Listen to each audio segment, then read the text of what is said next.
No, thank you very much, Slavo, Session Chair, the District Executive Mayor of Taolo, Gaetswe,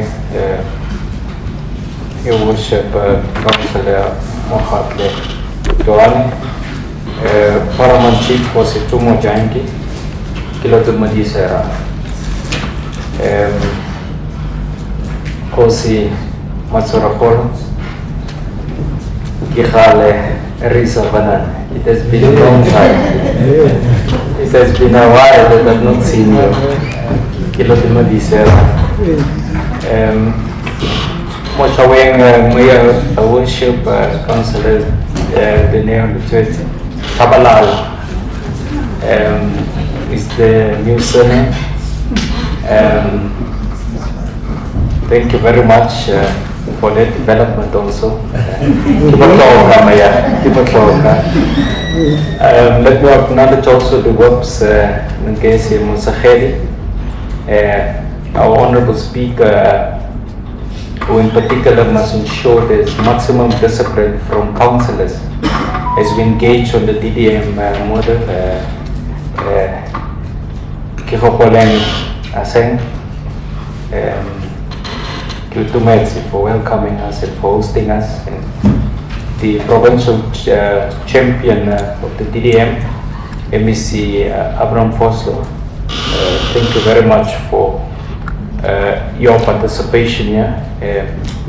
Wamkilikile, Deputy Minister of Koksta, Nkosi Mamashe, Uswele Jijika, Wamkilikile, Ndati Mohale, you are all toes. And then our chairman, and also the Mayor of Hasabanyan Municipality, His Worship Councillor Neo Masahera.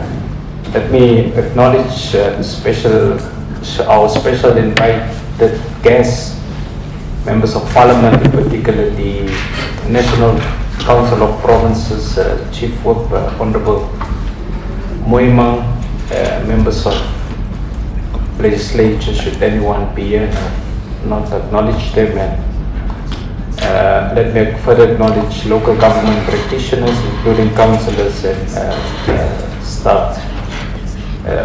Honorable Chair, I think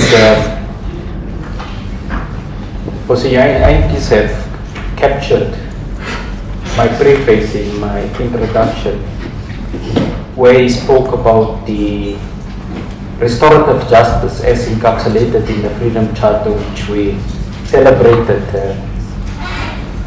a few days back on the 26th of June. Because the Freedom Charter, ladies and gentlemen, contrary to belief, is actually encapsulated in the preamble of the Constitution of 1996, where the Constitution says that we, the people of South Africa, recognize the justice of our past, unquote. It therefore imposes a particular obligation in us to ensure, ladies and gentlemen, that the 7th administration's DDM model become what MEC Foslo have emphasized, efficient, and that we must be united in and cohere in relation to the acceleration of integration between not only government departments but all other non-state actors. I think we are raising this point, Honorable Chairperson, given the fact that it's almost 6 years since the 21st August 2019 when President Ramaphosa in the cabinet have actually endorsed the DDM model. What it further imposed, ladies and gentlemen, it's very peculiar responsibilities. And I thought I must take the meeting into confidence, Chair, on the terms of reference of what I regard as the political champions, because this is our key task. It's not to be the mirror image of what provincial governments are doing, or to substitute the very pivotal role that local governments are doing. One, we have been mandated to provide political oversight and, more importantly, support to improve coordination and collaboration amongst all three spheres of governance to implement the DDM. Secondly, to provide strategic guidance for the development and implementation of the one plan. We are supposed to have one plan that is integrated, complementary to the different plans that the district and the local municipalities has implemented. Three, that we are mandated to contribute towards institutional stabilization of the allocated district, and to reprioritize processes that will seek to urgently respond to these institutional and governance gaps and development priorities as outlined in the specific district profile. Four, we are mandated to facilitate what is called district-wide adoption of the one plan through various IGR structures, including its sign-off and implementation. It therefore implies, MEC Fosco, that there will have to be sector mobilization and engagements with the individual municipalities, with your key private sector stakeholders that will seek to integrate what private sector are doing, in particular the mining sector, through their social and labor plans, through the IDPs of the different, in particular local municipalities, into this one plan that will become the overarching development mantra. And we have also been mandated to work with sector department and ministries to provide support to unblock and bring to surface any other issue that may hinder progress in the implementation of the district development model. So we are of interest to ensure the good examples where traditional leadership and local government have been able to benefit to a maximum level on key economic dividends and opportunities become a reality here. And dear Mamashe Uguti, we need to utilize the Royal Bafokeng as a model of success, in the entire country. Royal Bafokeng is a model of success and of development. And so we intend to utilize that and engage also in very peculiar discussions with the provincial champions and the political leadership in the Hosi to understand exactly how they have been able to bring about change.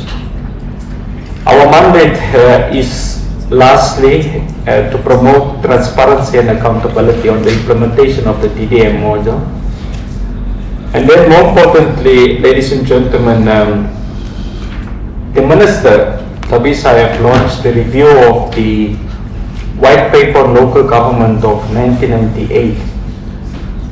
Now we must remind everyone here that the White Paper of 1998, which currently are still in place, have argued for an institutional local governance system which include, in particular, and assign very specific role for traditional leadership for the Hosi. The Traditional Leadership and Governance Framework Act of 2003, ladies and gentlemen, delineate very key responsibilities and mandates collaboration between the Hosi and municipalities in as far as service delivery is concerned. And I think all councillors have read the review document or the white paper on local government, which places a emphasis on the need for effective participation and on the relationship management between traditional leadership and local government. So it's what the optics of national government are in relation to, in particular, a rural region which is the repository of traditional leadership. I conclude, Honorable Chairperson, our political outcomes will be reflected on how prominent the social, economic and geographic realities of this district finds expression within the provincial and national discourse. This will include issues about making sure we stem spiraling job losses, alarming business closures, and a reduction of the extent of social and business crime committed against our people. To be able to record and take stock of critical developments in as far as service delivery and infrastructure challenges are concerned. And President has been emphatic about this, Honorable Chair, that we don't communicate decisively our achievements. The last issue will be on the issues of catalytic projects. We have been mandated to ensure that progress gets recorded in relation to the catalytic projects and to assist, to work with the leadership of the entire district and national government departments on processes and structural engagement as it relates to non-state actors, which includes civil society, private sector, and state sectors, interdepartmental collaboration between provincial government departments, national government departments, and the HOSI. Having said that, Chair, we look forward to working with this leadership. This is a different welcoming. My last deployment has been in the Western Cape in the Garden Route district municipality, where the Western Cape leadership have refused to implement what we call the district development model. They agreed after lengthy discussions with us to implement what is called the integrated service delivery model, ICDM, which at the detail level, it's a mirror image of the district development model. So you will have our absolute commitment to work with the provincial champions to bring about a change. We are politicians, Tati Mukhare and Dikosi, we are politicians, but we want to promise that we are not going to overpromise and underdeliver. We will do the minimum and the basics right, and if there is overachievement, that will then be welcome, and we'll continue to obviously hold in high regard the work that the provincial government and Dr. Sol are doing to ensure that the development node of what we call then the Kgalagadi district development node becomes a reality under our stewardship of the John Taolo Gaetswe district development model.